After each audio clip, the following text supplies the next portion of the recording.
Let's do The Observer now with a story about the glitter bomb bounce. But surprisingly for The Observer, it's not about drag queens twerking in a library, Steve. It's about Kearse Starmer enjoys glitter bomb bounce in polls. Calm yourself, though. Don't overanalyze it, because this is simply people have seen Keir Starmer mentioned in the news. That's what's happened, isn't it? I mean, this is how our brains work. If you take any of the people who now score him more highly in the polls and say, oh, yeah, since the conference, what other policies do you know he's got? Oh, taking his jacket off when he gets beglittered.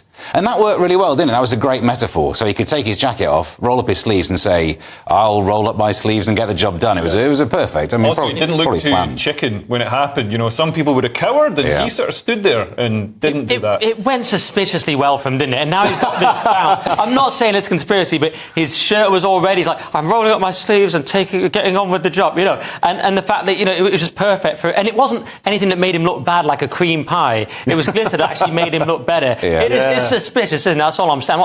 Don't give him too much credit, though. I think the whole article almost gives him too much credit, because if he wins the next election, he should send a thank you basket to Rishi Sunak for, cancelling HS2 in Manchester. That's good.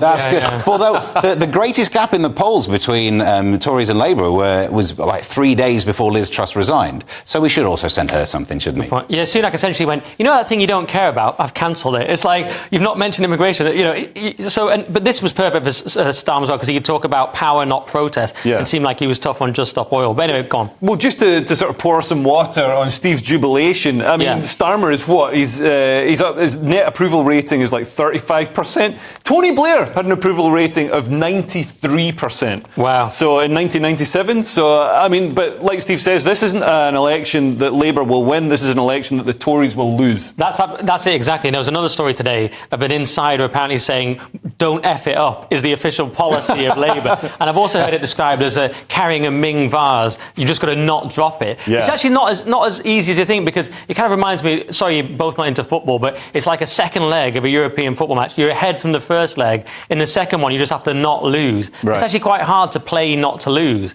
So they could actually mess it up a bit. What do you think? I don't understand football, but I presume Ming vases must be easy to drop, because there aren't many of them around, and that's why they're worth a lot. Exactly. You don't see them anymore. That means Labour will lose.